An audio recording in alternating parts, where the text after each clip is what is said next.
virtually unchanged from father to son, like a family name. The Y chromosome links the men of today with the men who lived in the past.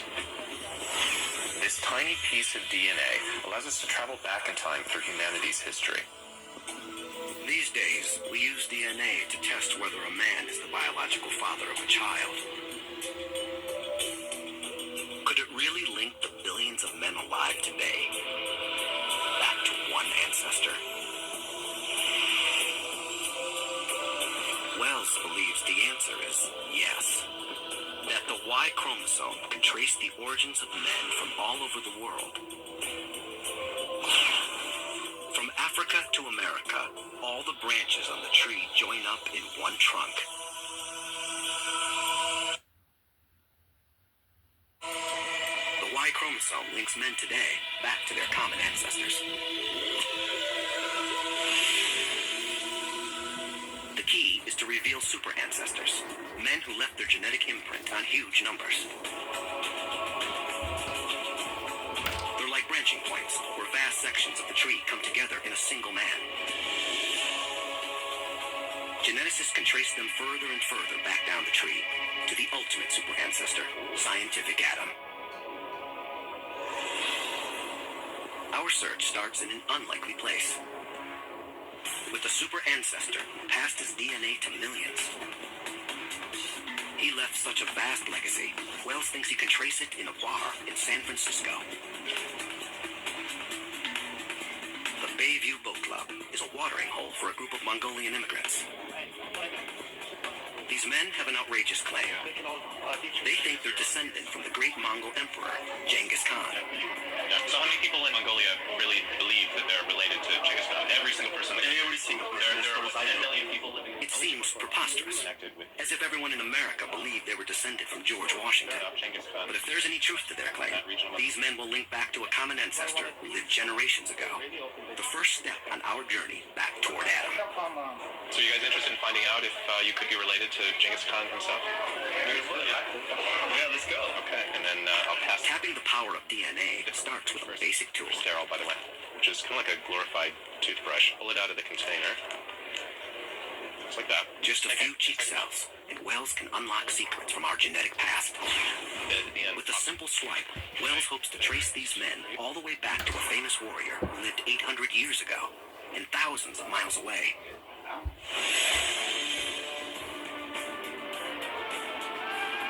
Genghis Khan is one of the greatest historical figures of all time.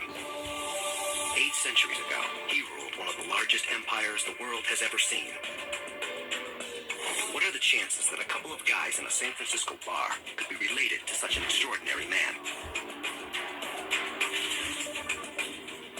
Machines analyze the Mongolians' DNA, looking for traces on the Y chromosome that could link them to Genghis Khan. The odds against finding a connection seem astronomical. Hey, guys. But Wells has some surprising news. Got the results.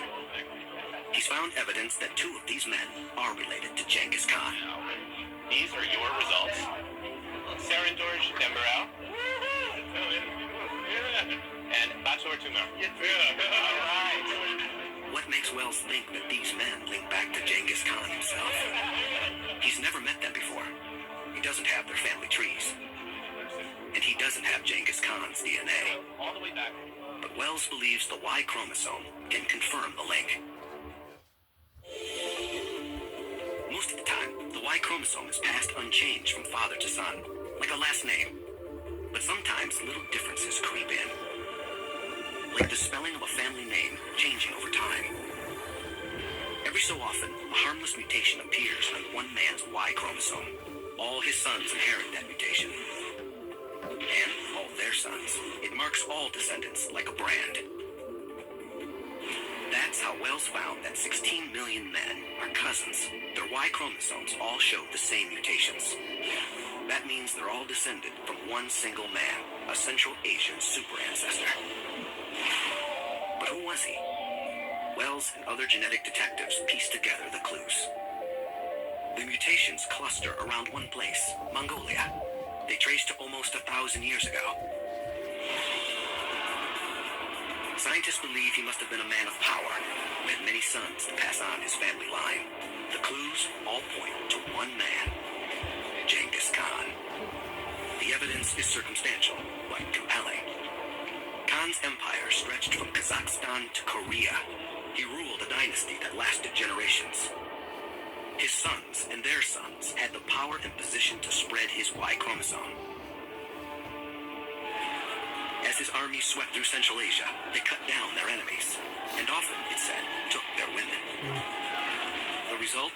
More offspring with Genghis Khan's Y chromosome, and other men's lineages destroyed forever.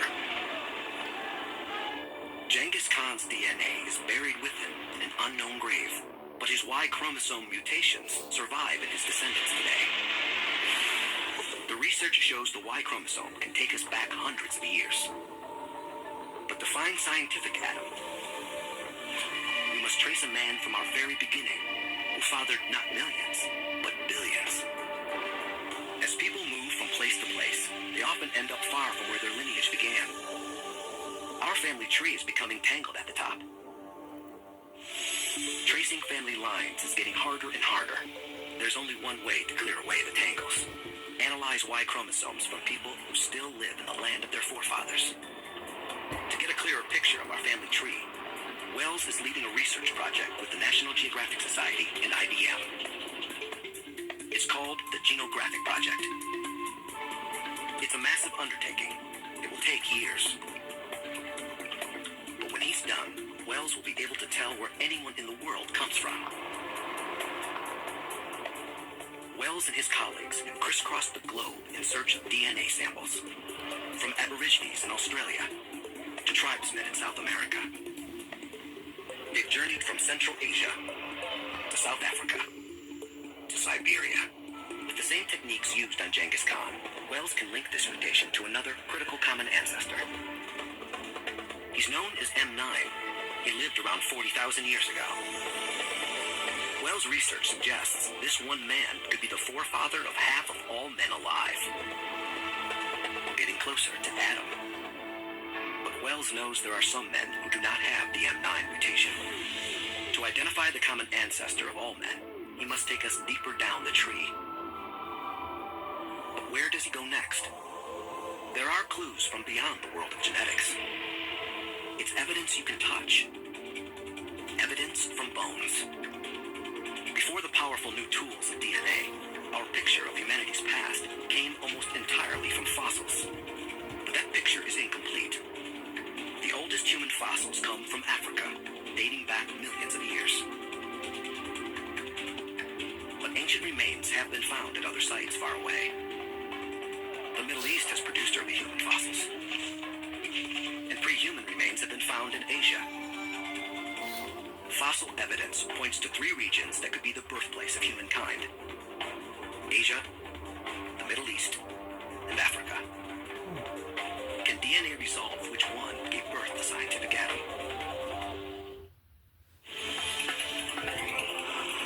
Oracle Trading Grounds offers a likely candidate. Off the coast of Kenya, the tiny island of Pate.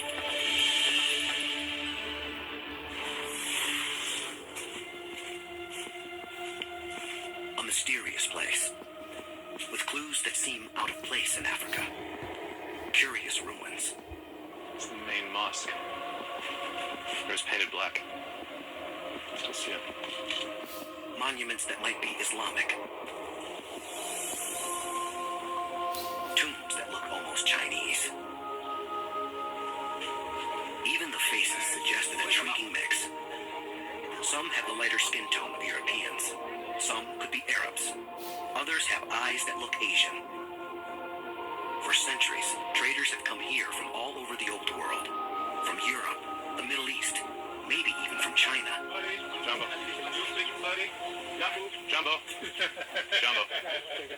History has created a genetic melting pot. And by taking a sample of your DNA, of your genes, we can say something about the people you're related to in the past, your ancestors. If the Y chromosomes here lead to a common ancestor for all these ethnic groups, they could lead us to Adam. You could open your mouth. Wells takes samples from 25 local men. Right. Thank you. Okay. You could open your mouth. Where was your mother born? The DNA analysis proves there are men on Pate from all over the place. With ancestors from Africa, Europe, Arabia, India, and the Fertile Crescent of the Middle East. There is more genetic variation on this tiny island of Pate than in many countries. And the samples show something critical. They point to a new super ancestor. Even though the Y chromosomes come from all over the world, they almost all have something in common. A particular mutation that scientists call M168.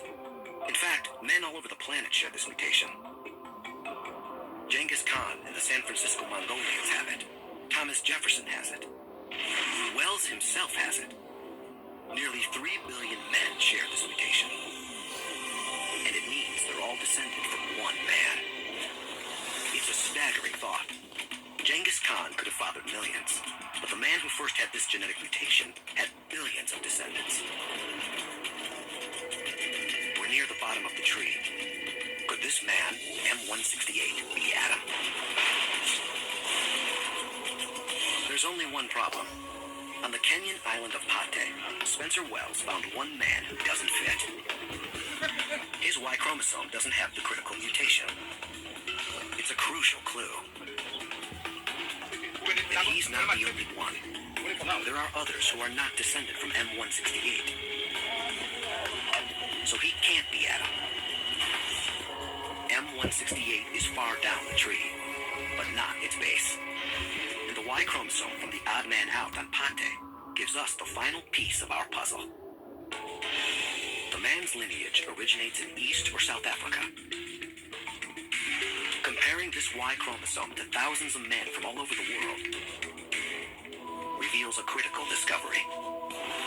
These mutations originating in Africa appear on every Y chromosome in every man in the world today. These are the universal mutations we've been looking for. We followed the DNA trail all the way to the bottom of the tree. Every branch leads to one man, one Y chromosome.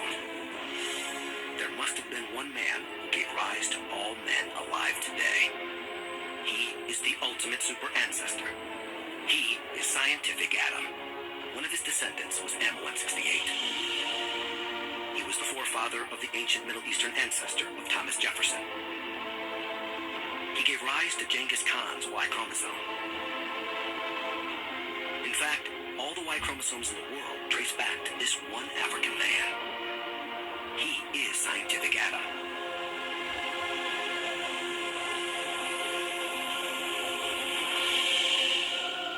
Wells believes the pattern of African Y chromosomes puts his birthplace somewhere in the Great Rift Valley region of East Africa, perhaps Tanzania or Ethiopia.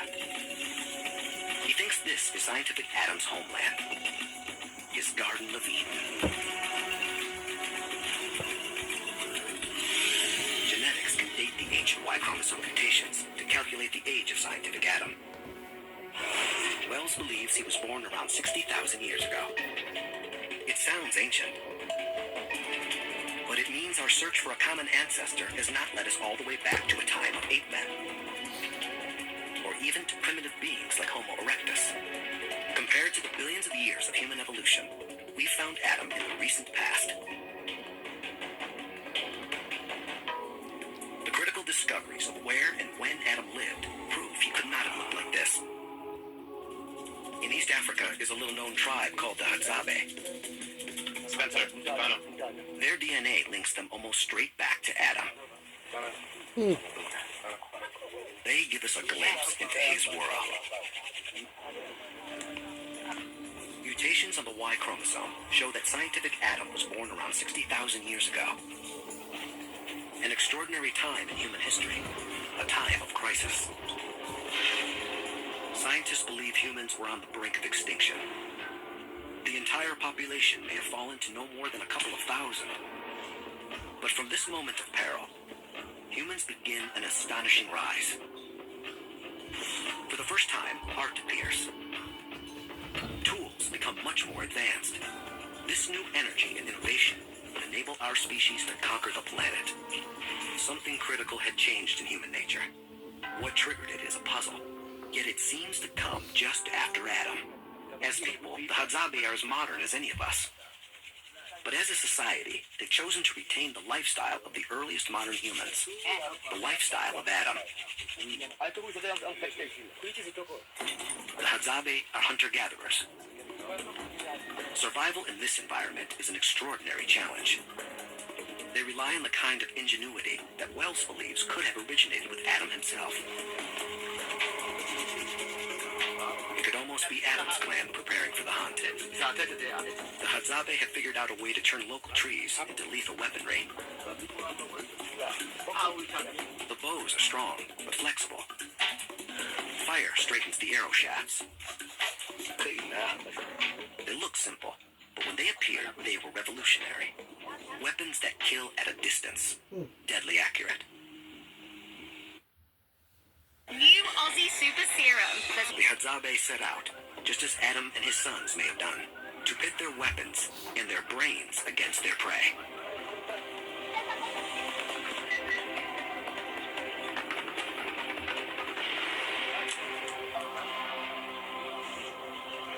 The Hadzabe's hunting techniques work, but they had to be invented, developed by someone. Someone with the insight to go beyond the techniques used by the people before. And Wells believes it may have been Adam himself who first showed this intelligence. A culture of innovation is one key to the success of our species. But what amplifies this genius is another unique skill: language. Wells believes Adam may have had a brand new ability to use complex speech. Astonishingly, the Hadzabe could show us how Adam spoke. What? Bogo. What? Simba, lion. They speak one of the most intricate languages on Earth. Along with regular consonants, they use a chorus of clicks.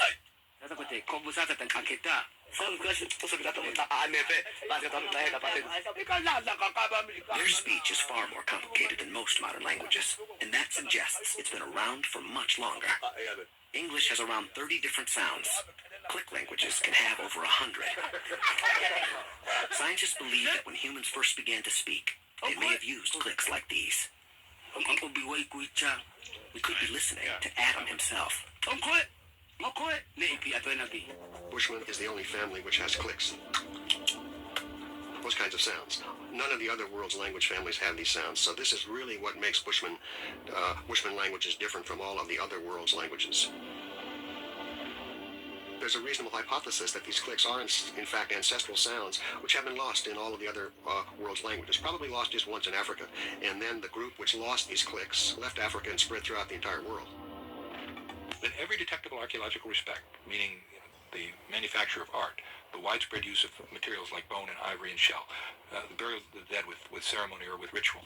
In every detectable archaeological respect, after 50,000 years ago, you see this burst of creativity. There's a big difference in behavior. The form is fixed, and culture takes off. Then something happened. A small band left their African homeland on a journey into an unknown, hostile world. You are one of their children. Listen, I'll be honest with you. I've got a problem. I've spent nearly 10 years checking and double-checking the details of this journey until I have complete and total faith in our results. And the upshot? A story that's, well, frankly, it's impossible. If our ancestors made the journey I believe they did, they would have had to be superhumans. The speed, strength, and resilience required to conquer the world defies belief. And yet, there it is, written in our blood. But this doesn't tell me why they left. Were they driven out? Did they develop a newfound curiosity? I'm told the answer may lie 800 miles south of here, on the South African coast.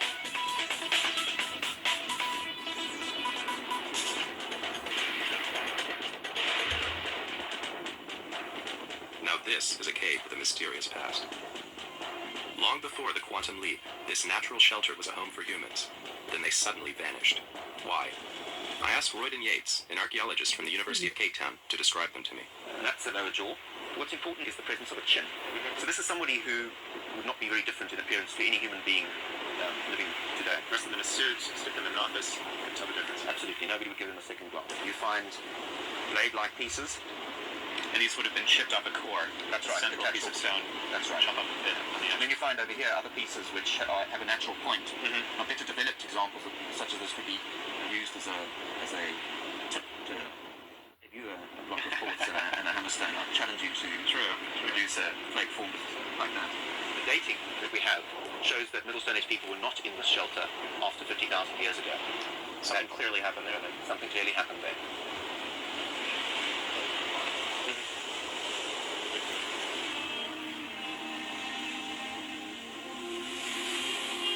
50,000 years ago. Sounds familiar, doesn't it? What was it that caused these people to suddenly vanish? Richard Klein thinks it's a miracle mankind survived at all.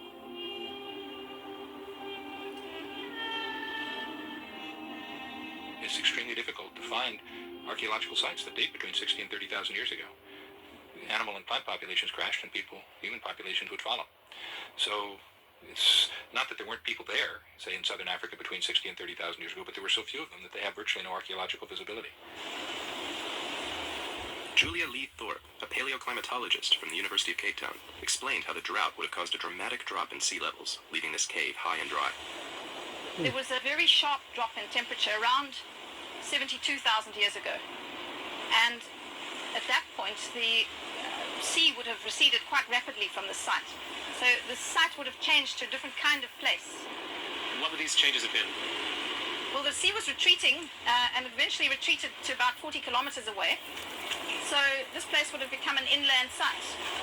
And the set of opportunities that you see around you today, with enormous amount of seafood, which was obviously eaten, would not have been available. It's not possible to carry seafood 40 kilometers. What sort of evidence do we have of these climatic changes? Well, we don't really have evidence for sites underwater, or at least not direct ones. But what we do have is a great deal of evidence for global climate changes over the long term. And we usually extract those from very long ice cores in, for instance, Antarctica, and also marine cores off the coast of southern Africa and all around the world. We can extract little creatures. These are called forams, which are really very tiny. They look like little grains of sand. But there's a great deal of information that's locked up in these little creatures. They're made out of calcium carbonate, and we can measure the oxygen and the carbon isotopes. And from that has been extracted a sea level curve for the last couple of 100,000 years. And that tells us a lot about what sea levels were doing and what the ice caps of the North Pole and the South Pole were doing. 1,000 years ago, those ice caps were expanding. We're talking about a worldwide catastrophe brought about by monumental changes in climate. The world was in the grip of an ice age. The polar ice sheets had expanded southwards, blocking out much of the world's moisture as ice. Deserts in Africa grew, and sea levels everywhere dropped, leaving caves on the South African coast high and dry. Inland, lush pastureland turned to desert, and prey became extremely scarce. Hunters who once had easy pickings now found themselves desperately searching for food.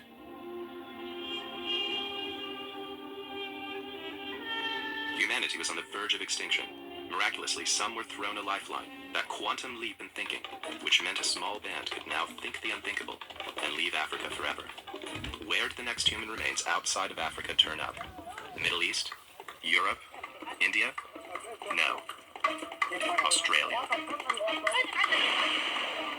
50,000 years ago, the Ice Age had locked up the world's water. Sea levels were lower, making Indonesia one landmass. Australia was joined to New Guinea. Since then, rising sea levels have covered up any trace of their presence along this route. Most of the route would have been pretty easy, requiring the same beachcombing survival skills learned in Africa. But there was one final obstacle. Even at the height of the Ice Age, the coastline didn't quite reach to Australia. There were still 150 miles of open ocean.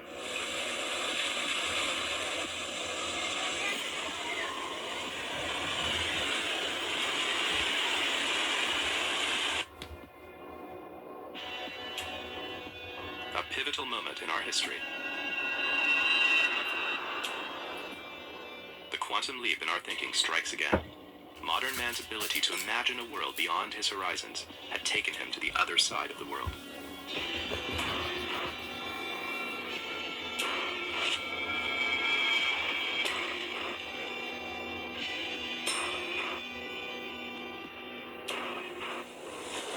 have no direct evidence for the methods used by these coastal migrants to reach Australia. Reach it they did by around 50,000 years ago. And we have a clear genetic trail leading out of Africa along the entire route. But that only accounts for around 10% of the world's population. The other 90% took a different route, and that's where we're headed next. The descendants of this second wave of explorers would become Europeans, Asians, and Native Americans. This first samples from populations scattered across the globe. Chinese, Russian, Native American, European, Indian, they're all represented here, and they share one thing in common. It's a marker, inherited from a single man. We've discovered that this group was the second to strike out from Africa, and they took a different route, to the Middle East. The Middle East, around 45,000 years ago, the bridge between Africa and the rest of the world. Makes sense. It's an obvious land route out of Africa, but why take it? The time when our ancestors left Africa was the middle of an ice age. Now, this doesn't mean there was a lot of ice in Africa. In fact, it was just a few degrees cooler in the tropics, and it was probably much more comfortable. It's not as if they're suffering from cold. What they're suffering from is drought. What this does is to push all the animals and their predators in the Sahara out into North Africa, out into the Middle East. And from here, they were poised to launch themselves on the rest of the world. So where next? The genetic markers show that one branch from the Middle East made its way swiftly into India. This small group, traveling down into India from the north, was so successful that their numbers quickly multiplied. They soon swamped nearly all traces of the previous coastal migration. A second wave headed for China. Here, bounded by sea and mountains, they remained in isolation, developing a distinctive appearance. They were also to become the largest nation on Earth.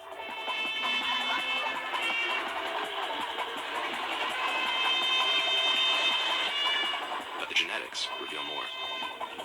It appears that East Asia was settled by two waves of migration, one going to the north and one going to the south of these mountain ranges, a bit like an ancient genetic pincher movement, still visible in the blood of the people living there today. These were massive undertakings. In the virtual blink of an eye, mankind had reached as far afield as India and China. In comparison, it's only a short hop into Europe. You'd expect humans to have settled in there, too. But they hadn't. While humans were peopling Asia, in Europe, they were nowhere to be seen.